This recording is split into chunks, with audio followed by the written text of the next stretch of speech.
आज हम चर्चा करने वाले BSc programme physical science with electronics. ठीक है, आज इसकी पूरी जानकारी आपको मिल जाएगी इस पर्टिकुलर वीडियो के थ्रू।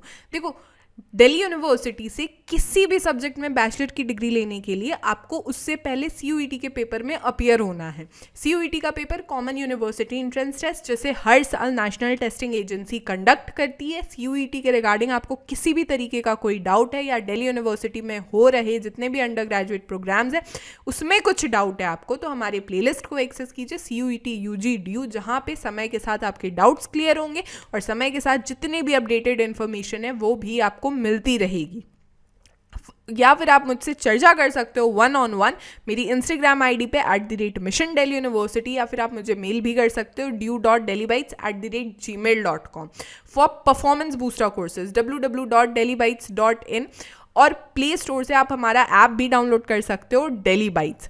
देखो, दिल्ली यूनिवर्सिटी में ना बहुत से undergraduate degree programmes provide किए जाते हैं। लैंग्वेजेस हो गया, आर्ट्स एंड सोशल साइंस हो गया, साइंस मैथमेटिक्स एंड टेक्नोलॉजी हो गया, बीएससी प्रोग्राम हो गया, कॉमर्स एंड मैनेजमेंट हो गया। आज हम लोग चर्चा करेंगे फिजिकल साइंस विद इलेक्ट्रॉनिक्स पे। एक कॉमन एलिजिबिलिटी क्राइटेरिया समझ के रखो कि भाई आपका क्लास 12th ना आप पास होने चाहिए। ठीक है, यानी क्लास 12th का जो बोर्ड्स है वो आपका हो जाना चाहिए या फिर आप अपीयरिंग होने चाहिए उस साल। ठीक है, यहाँ तक बातचीत। लिस्ट ए में वो सारे लैंग्वेजेस मेंशन है जो कि सेक्शन 1A और सेक्शन 1B में बताए गए हैं। लिस्ट B1 में डोमेन स्पेसिफिक सब्जेक्ट्स मेंशन है, लिस्ट B2 में भी डोमेन स्पेसिफिक सब्जेक्ट्स मेंशन है। बीएससी प्रोग्राम की degree in physical science with electronics में आपको 2 ऑप्शन बताए जाते हैं। पहला क्या ऑप्शन बोलता है, फिजिक्स और केमिस्ट्री कंपलसरी है, मैथमेटिक्स और अप्लाइड मैथमेटिक्स में से कोई एक चीज़ आप चूज कर लो, कोई एक सब्जेक्ट। दूसरा कॉम्बिनेशन क्या कहता है कि फिजिक्स और मैथमेटिक्स, देखो फिजिक्स कंपलसरी है, मैथमेटिक्स और अप्लाइड मैथमेटिक्स में से कोई एक सब्जेक्ट चूज करो, नहीं तो कंप्यूटर साइंस या फिर इन्फॉर्मेटिक्स प्रैक्टिसेस में से कोई एक सब्जेक्ट चूज करो।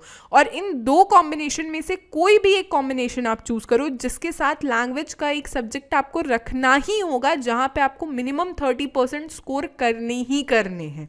ठीक है, यहाँ तक बातचीत। देखो, टोटल 6 कॉलेजेस है जो कि physical science with electronics BSc programme की डिग्री प्रोवाइड करता है, जिसमें हिंदू कॉलेज हो गया या फिर रामजस कॉलेज हो गया, ये सब बहुत ही बढ़िया कॉलेज है। ठीक है, पेपर स्ट्रक्चर पे चर्चा की जाए, लैंग्वेजेस में आपको मैक्सिमम 40 क्वेश्चंस अटेम्प्ट करने हैं, डोमेन स्पेसिफिक में आपको मैक्सिमम 40 क्वेश्चंस अटेम्प्ट करने हैं, जनरल टेस्ट के पेपर में आपको मैक्सिमम 50 क्वेश्चंस अटेम्प्ट करने हैं, जनरल टेस्ट या फिर जीटी का जो पेपर होता है। ठीक है, यहाँ तक बातचीत। देखो, टोटल आपको 5 मार्क्स मिलेगा अगर आपने सही आंसर किया है। गलत आंसर करोगे तो भाई 1 मार्क्स डिडक्ट हो जाएंगे, कोई भी मार्क्स डिडक्ट नहीं होगा अगर आपने क्वेश्चन अटेम्प्ट नहीं करे हैं। अब जल्दी जल्दी मुझे कॉमेंट करो कि कौन कौन से बच्चे को इंटरेस्ट है बीएससी प्रोग्राम की डिग्री लेने में, और अपना फेवरेट कॉलेज मुझे बताओ दिल्ली विश्वविद्यालय का। This will be all for this lecture. हमारे सारे सोशल मीडिया के लिंक्स नीचे डिस्क्रिप्शन बॉक्स में अवेलेबल है। Do comment us, do subscribe mission Delhi university powered by Delhi bytes.